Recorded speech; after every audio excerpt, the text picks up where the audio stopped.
For Pacifica Radio, I'm Scott Horton. This is Anti-War Radio.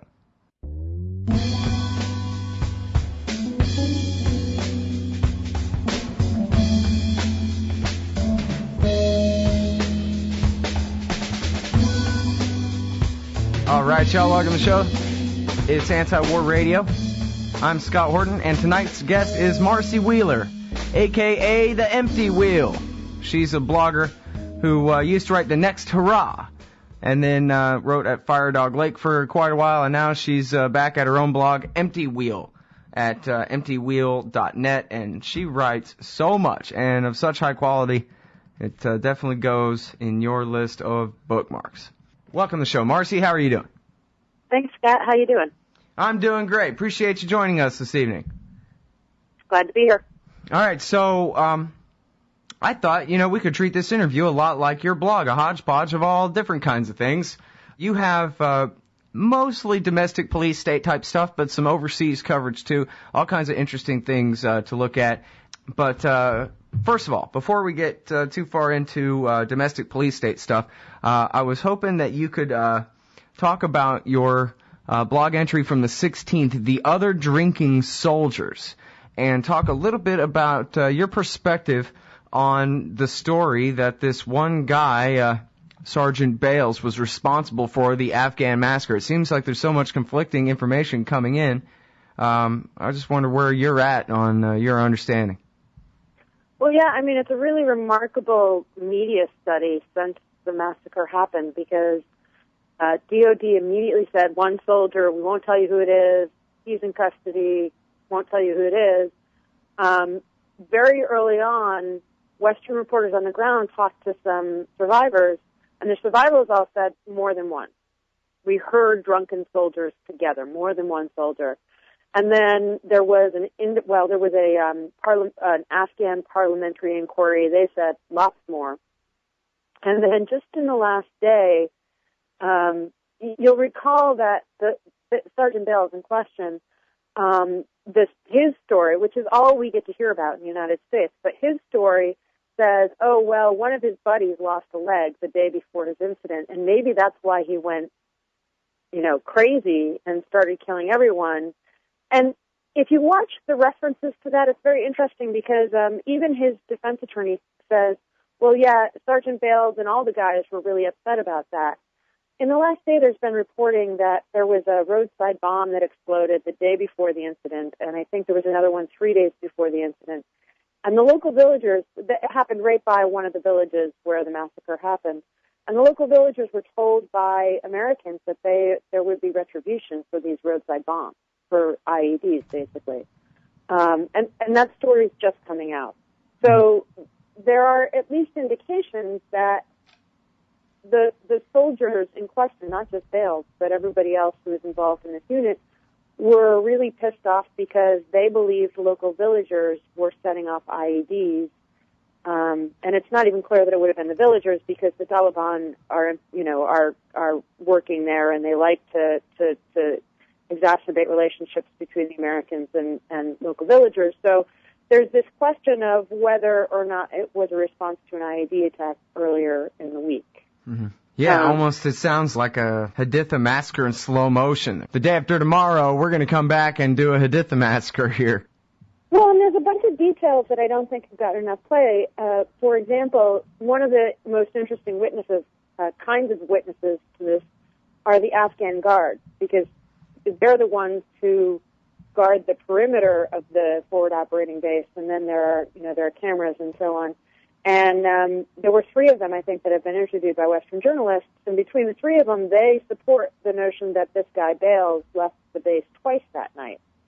And nobody has asked them that I've seen whether the first time he left, whether he left with more than one person.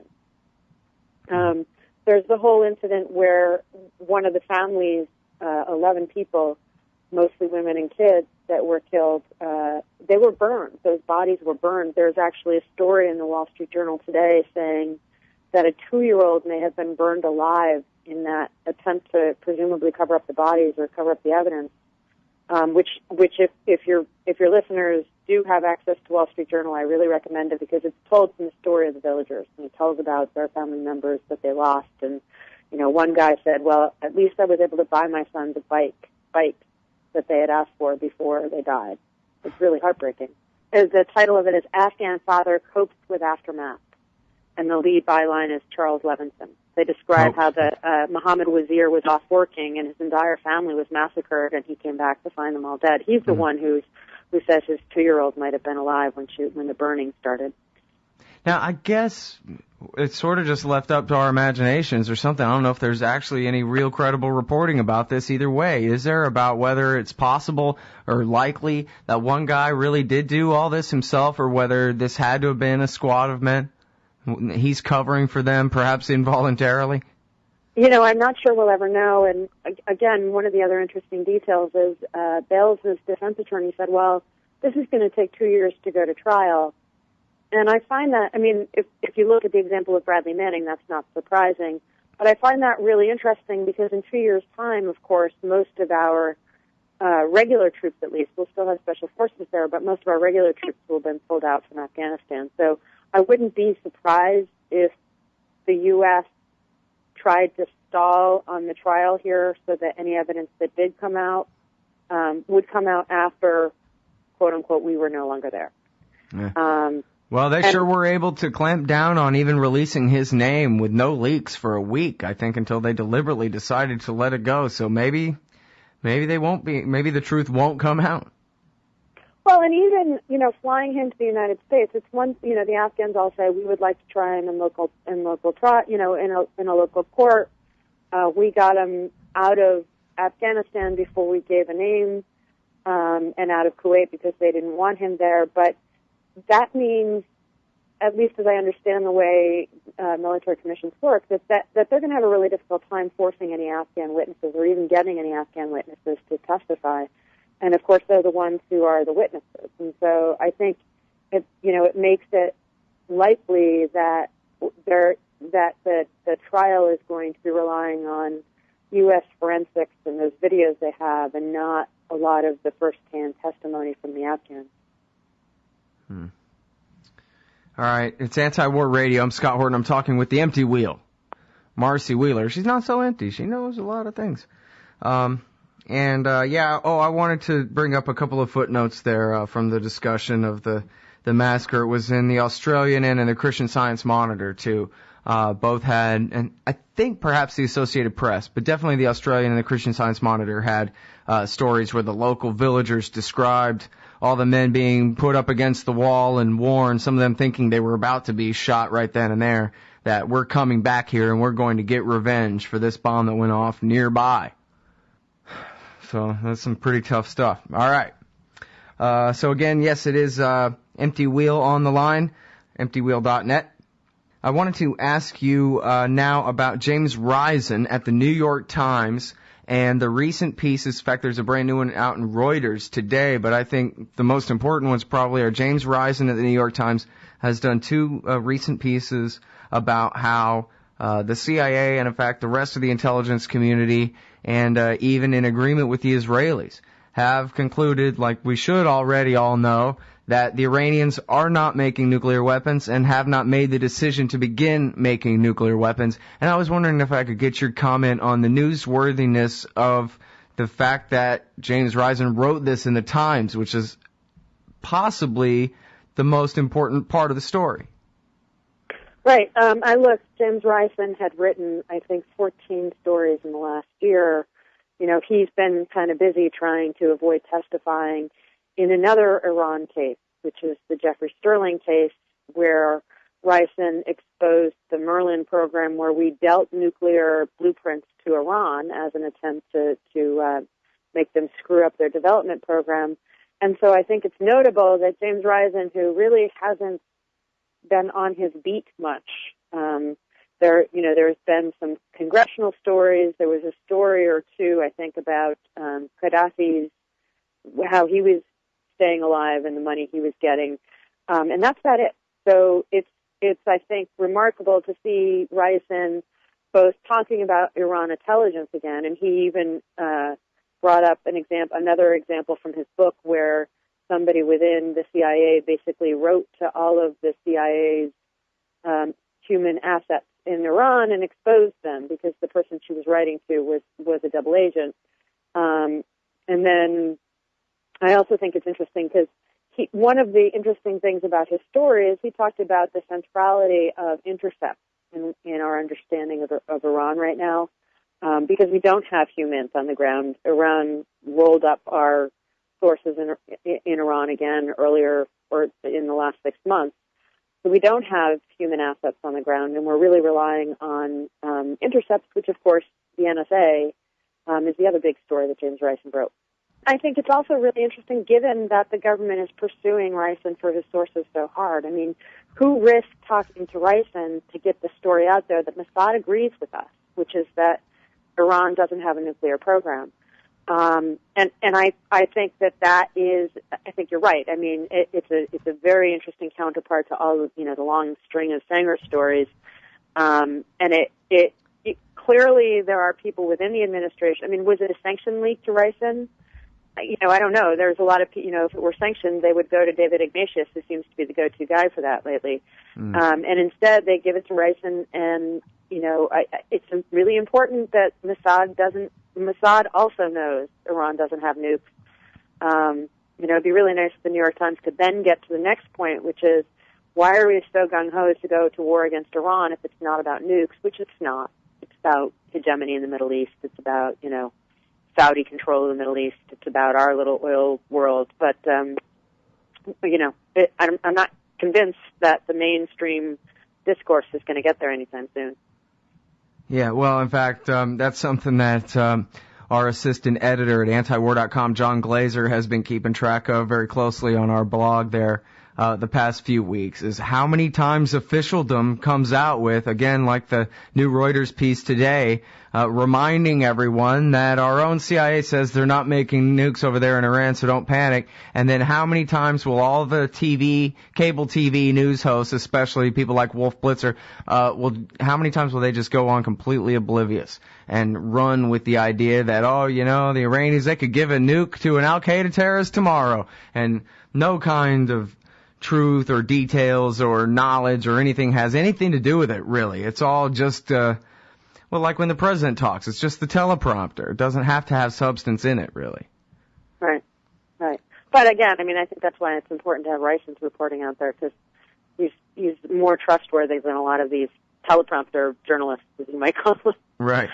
Yeah. Well, and you know what? It might sound strange to people hearing a conversation all about, who's who of all these writers at the New York Times, but there's some real good journalists at the New York Times, and then there's David Sanger and Michael Gordon and some of these others who, they may not actually even be journalists. Sometimes I wonder whether they're just work for someone else under the guise of journalism. But anyway, in fact, that's sort of a segue into another thing I wanted to ask you about, Empty Wheel, which is Charlie Savage's work at the New York Times. He's sort of their civil liberties beat reporter, and he's got a story about the Counterterrorism Center treating, as you write it at your blog, emptywheel.net, as though all of us are terrorists. Say it ain't so.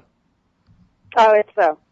This is actually something that the National Counterterrorism Center and DOJ ended up releasing publicly, to their credit. Basically, it's the difference between the Bush administration and the Obama administration. The Bush administration did this all in secret.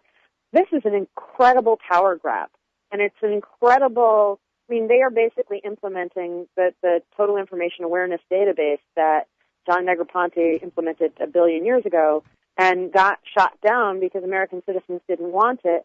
And what it basically amounts to is the National Counterterrorism Center has the authority. Their job is to kind of collate all of the terrorist information.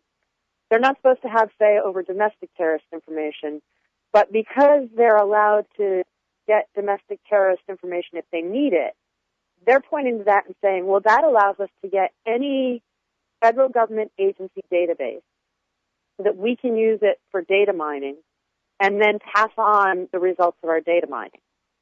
That's what it amounts to. And so they're going to take things, they're definitely going to take things like the visa applications that the State Department has, but who knows what else they're going to use? Are they going to use Social Security? Are they going to I mean, surely they're going to use the the no-fly list, but are they going to use financial data? Are they going to use tax data? Are they going to use health and human service data? Are they going, there's all of those databases. If the National Counterterrorism Center argues that there's sufficient, that there's a bunch of terrorist information in there, then the National Counterterrorism Center now can go and say, okay, give me the entire database so that I can do pattern analysis on it, and then pass on that information not just to other intelligence community entities, so not just to, say, DOD or CIA or what have you, but also they're allowed to share it with certain foreign allies. Now, the Counterterrorism Center, is it part of any other agency? It's part of, now it's under DNI, the Director of National Intelligence. I see, but that's sort of just an office rather than a department. But it's not under the Justice Department or the Department of Defense, though. No. This agreement yesterday came with significant involvement of DOJ. And DOJ, there's no oversight on this either. In other words, I think what you're trying to tell me then is you have this agency directly under the Director of National Intelligence, and they can integrate any kind of data from hook or crook or wherever they get it, whether it's FBI fishing expeditions or breaking into privately owned databases in the world, or national security letters they delivered to the guy that you bought your truck from, or whatever kind of thing, and integrate it all into this not terrorist database. They're not telling us what databases they want, but the reason they say they need to do it is because, A, the people who were investigating Nidal Hassan within the Army didn't have his contacts back and forth with Anwar al-Awlaki. So they're envisioning that somebody should have all that data in one place, meaning National Counterterrorism Center, which, as you said, that then means that they're going to go after the National Security Agency's intercepts of an American citizen, because al-Awlaki was an American citizen. And then the other example they use, which is even more ridiculous, is the underwear bomber who, because the National Counterterrorism Center, because that entity itself screwed up and didn't get their databases together quickly enough, the underwear bomber whose his father had gone and reported him to the local embassy, and the State Department didn't get that information to the people who make the no-fly list quickly enough. The NCTC now says, well, we have to have all that information in real time. Well, and that one's even worse because I forget which Kennedy it was. There's so many. Maybe it was Patrick Kennedy from the State Department testified before Congress that they had flagged Abdul Muttalib, the underwear bomber, and they were trying to keep him from traveling to America, but then they got notice from another American police and or intelligence agency that they wouldn't name publicly that told them that, no, we are watching this guy. Go ahead and let him through. And then that gets to become their excuse, the fact that he almost, well, I don't know how close he really got, but the fact that he was able to try to blow up a plane over Detroit, that becomes their excuse to clamp down even further on you and me, Marcy? Right. That's the thing, is that nobody, if you recall, the Senate Intelligence Committee did a report trying to say whose fault was it, and they pretty much across the board said, the big entity that screwed up was the NCTC. And so, but nobody got fired, right? And I don't know if you remember, but Michael Leither, who was in charge of the NCTC at the time of the underwear bombing, he went skiing right after the attack. So rather than firing him, they let him go skiing. He stayed in government for another year and a half. He left, I think, last summer. And rather than holding him responsible, they're now going to take all of our data and make it accessible. NCTC is not supposed to have non-terrorism data, but if they can make an argument that says, well, there's a really good reason we'd like to have X, Y, and Z, then they're not only going to get, they're going to be able to integrate the databases into their own and do pattern analysis, the kind of data mining that everyone was opposed to when George Bush was pushing it. Mm-hmm. All right, and now, as always, there's too much to cover, of course. Talked with James Bamford earlier in the week. about his new piece in Wired magazine and the update at Wired.com about the National Security Agency vacuuming up so much, or at least whatever it is that they want, of internal American communications, and the government's denials, insisting that the Foreign Intelligence Surveillance Court still decides on a case-by-case basis, despite much evidence. And people can go to antiwar.com/radio and find that archive soon enough anyway. But I wanted to ask you real quick something that not nearly enough people have been writing about, but something that you have very importantly here at emptywheel.net is the secret Patriot Act, basically. In other words, a secret interpretation of the Patriot Act that says things that you can't find in there, but apparently a court or a bureaucrat somewhere can. Can you explain? Well, yeah, and that actually goes back to Bamford's point, because when Keith Alexander, who's the head of the NSA, was asked, he said, we can't get that information. Only the FBI can get that information. And he didn't deny that the FBI is getting that information. He only said that the FBI is. And we have a lot of reason to believe they're getting a lot of that information, the call data, not the content, which they still, I think, need some kind of warrant for, but they're getting the call information, who calls whom. They're getting things like, and we know they're doing this, they're getting things like big lists of everyone who buys acetone and hydrogen peroxide. They're getting things, and again, Ron Wyden has not confirmed this, but strongly indicated that this is part of what's going on. They're getting our GPS information from our phone company and sticking all of that in a database. And so I think if you put the stories together, what you're seeing is that the FBI is using what's called Section 215, which allows them to get, quote-unquote, business records. And they're getting business records. They're going to AT&T and saying, well, give me the GPS locations of all the people who have smartphones. And they're dumping that into these, and, I don't really care who owns those databases in Utah, aside from the federal government, but we know that those databases in Utah store an unbelievable amount of data, and we know, and that's what the NCTC stuff is. So, the timing is all remarkable that all these things are coming together, because we know now that the NCTC has the ability to take these databases and data mine them, and you're right, nobody's really talking about it, but what it means is they're sucking up all of this data between the FBI, the NCTC, and the NSA.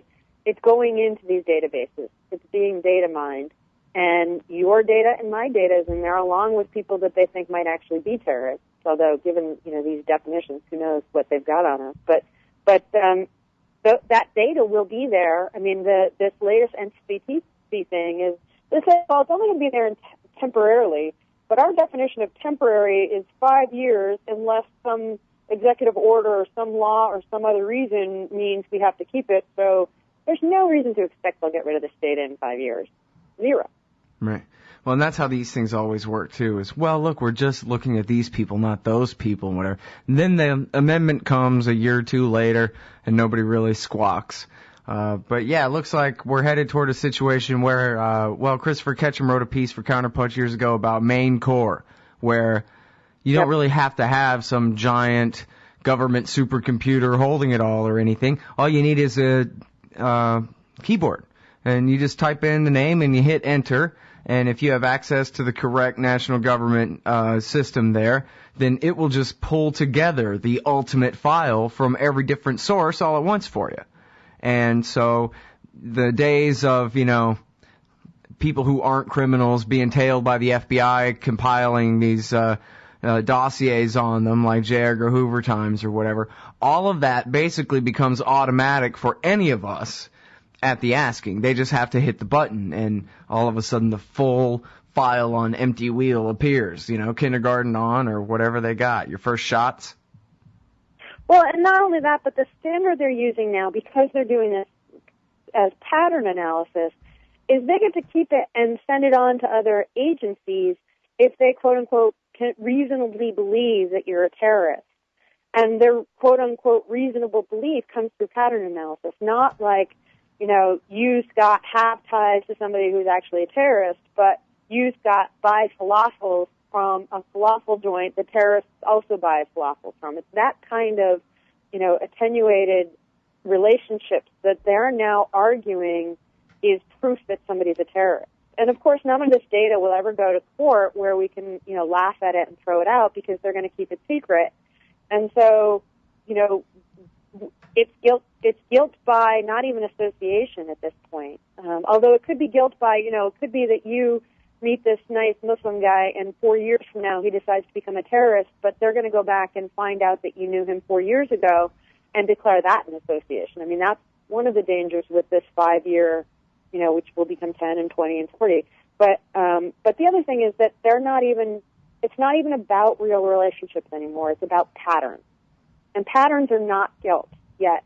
That's, because they're calling it intelligence, not actual criminal stuff, they're going to treat it as intelligence, and then it's going to affect your life and the way you get treated and the jobs you get and whether you can get on a plane and what have you.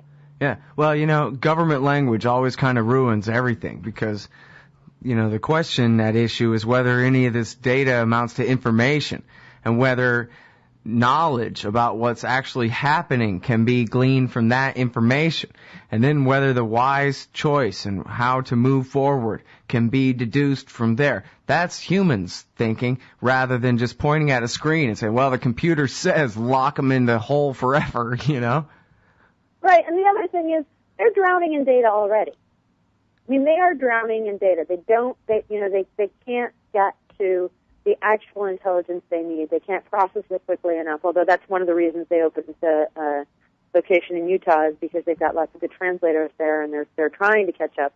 But they're drowning in data. And so their solution to that with this NCTC thing yesterday is to add more data. It just doesn't make any sense. All right, well, we'll have to leave it there because we're all out of time. But thank you very much for your time on the show tonight, Marcy. All right, take care, Scott. Everybody, that is the great blogger Marcy Wheeler, otherwise known as Empty Wheel. Her website is emptywheel.net, and she writes brilliant things about everything. And that's it for Anti-War Radio tonight. Thanks, everybody, for listening. We're here every Friday night from 6:30 to 7 on 90.7 KPFK Pacifica in Los Angeles. Full interview archives are at antiwar.com/radio.